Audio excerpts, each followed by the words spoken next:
Kornea adalah satu-satunya bagian tubuh yang nggak punya pembuluh darah. Kornea mendapatkan nutrisi dan oksigen langsung dari air mata di bagian luar dan zat cair kental yang ada di antara kornea di bagian dalam, serta dari serabut saraf yang terhubung ke kornea.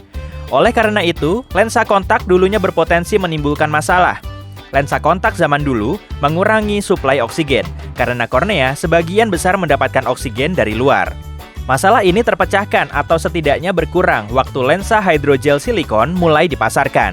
Beberapa bagian lain dari tubuhmu yang nggak berpembuluh darah adalah kuku, rambut, lapisan kulit luar, dan email gigi. Kamu sadar nggak? Kadang keringatmu bau bawang sehabis olahraga. Kamu nggak perlu khawatir kok, ada 2 jenis kelenjar keringat di kulitmu. Yang pertama terletak di area tertentu di tubuhmu, seperti area selangkangan dan ketiak.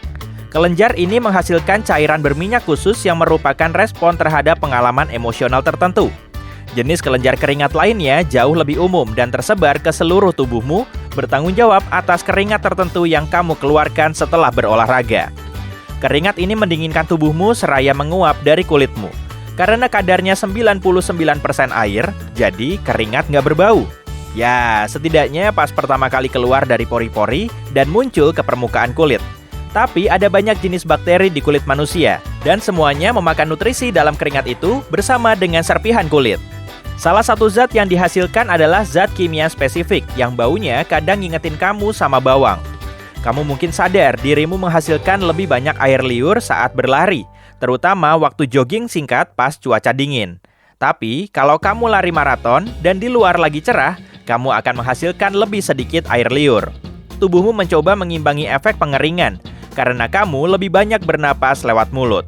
Tapi, tubuhmu jadi makin dehidrasi dalam waktu yang lebih lama, sehingga tubuh mencoba menghemat air dengan mengurangi produksi air liur. Setiap olahraga yang kamu lakukan, mau seberat apapun, juga bikin kamu mengeluarkan lebih banyak jenis protein khusus. Protein ini bikin air liurmu lebih kental dan lengket, dan ini bikin kamu merasa mulutmu lebih kering setelah olahraga. Manusia melihat dunia 15 detik lebih lambat, yang artinya otakmu terus-menerus bikin kamu agak tertinggal di masa lalu. Dengan begini, kamu bisa menstabilkan penglihatanmu atas dunia di sekitarmu. Matamu menerima banyak informasi visual. Yap, jutaan warna, bentuk, dan gerakan yang selalu berubah, kemanapun kamu berpaling. Memproses semua ini bukanlah tugas yang mudah bagi otakmu. Dunia visual selalu berubah karena perubahan sudut pandang, cahaya, dan faktor luar lainnya. Input visualmu berubah karena kamu perlu berkedip. Selain itu, kepala, mata, dan seluruh tubuhmu pasti selalu bergerak. Otakmu harus membangun mekanisme yang bisa menciptakan stabilitas ilusi. Otak secara otomatis menghaluskan input visualmu, tapi nggak menganalisis setiap gambar visual kecil, melainkan kayak mesin waktu. Kamu merasakan segala hal yang kamu lihat di 15 detik terakhir pada setiap momen. Otak menyatukan semua objek supaya kelihatan lebih mirip. Itulah sebabnya kamu mengira dirimu berada di lingkungan yang stabil. Kalau otakmu terus memperbarui informasi ini untukmu, dunia bakal terasa kayak tempat yang sangat kacau, dengan perubahan konstan dalam gerakan, cahaya, dan bayangan, yang mungkin akan terasa seolah kamu selalu berhalusinasi. Tulangmu sangat kuat, tapi gigimu, yang juga dianggap bagian dari sistem kerangka, bahkan lebih kuat. Itu semua karena email, yakni lapisan luar gigi yang keras. Email bikin jaringan dan saraf halus di dalam gigimu tetap aman.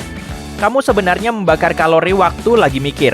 Waktu kamu istirahat dan gak ngelakuin aktivitas tertentu, kecuali untuk aktivitas mendasar, kayak mencerna, bernapas, dan menjaga diri tetap hangat.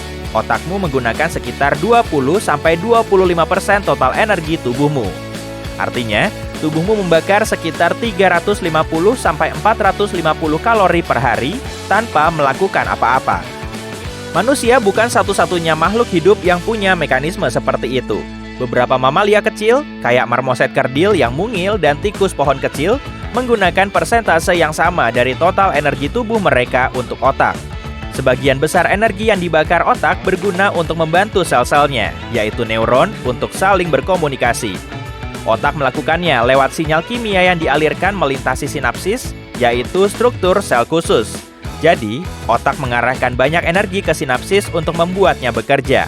Otakmu nggak pernah istirahat loh, bahkan pas kamu tidur.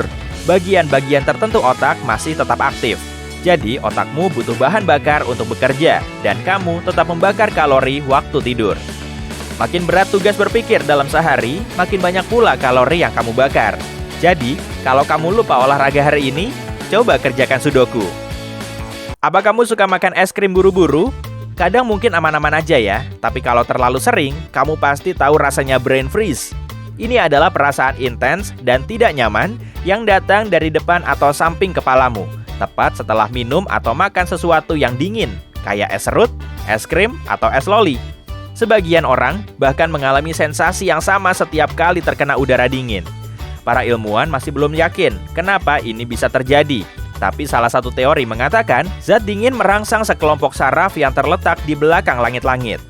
Teori lain mengatakan pembuluh darah di langit-langit mulut dan sinus langsung menyempit karena suhu di mulutmu turun, sebelum akhirnya melebar lagi. Brain freeze bukanlah hal berbahaya yang harus kamu khawatirkan, dan menggantungkan diri di atas meja, mengerang, atau memegangi kepala dengan tanganmu gak akan banyak membantu. Ada orang yang sering banget tidur, ya mau gimana lagi?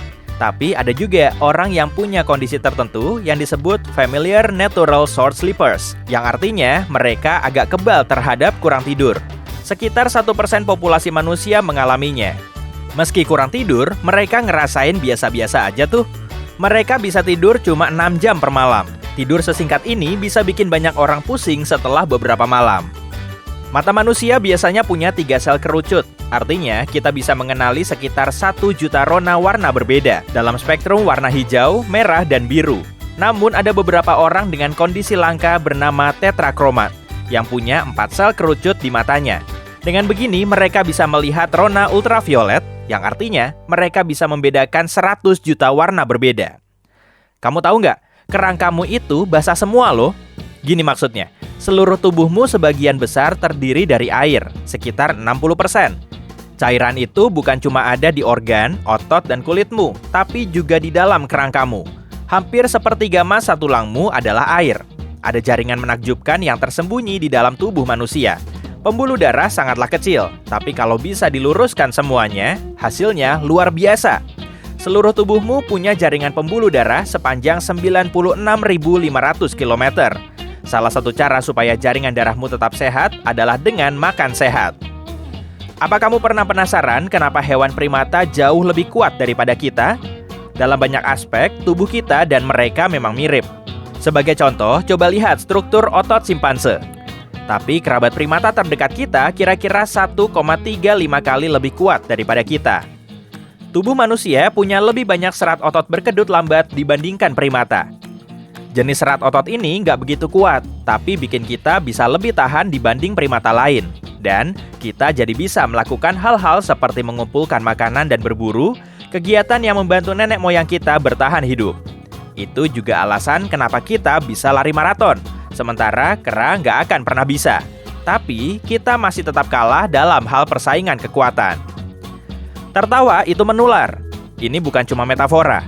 Peneliti menemukan bahwa emosi yang kuat dapat menyelaraskan aktivitas otak orang-orang. Tertawa adalah sesuatu yang menurut sains terkait dengan makhluk sosial. Kita hampir 30 kali lebih mungkin tertawa saat berada dalam situasi sosial tertentu. Misalnya, waktu bareng teman atau orang-orang yang bikin kita nyaman. Salah satu teori mengatakan, kamu mungkin akan ikut ketawa kalau lihat temanmu ketawa. Karena manusia adalah makhluk yang penuh empati. Otakmu akan melepaskan endorfin saat tertawa. Ini adalah bahan kimia khusus yang bikin kamu ngerasa aman dan nyaman. Jadi, kita belum yakin betul kenapa tawa menular. Tapi, toh rasanya menyenangkan. Jadi, yuk ikut ketawa aja di sisi terang kehidupan.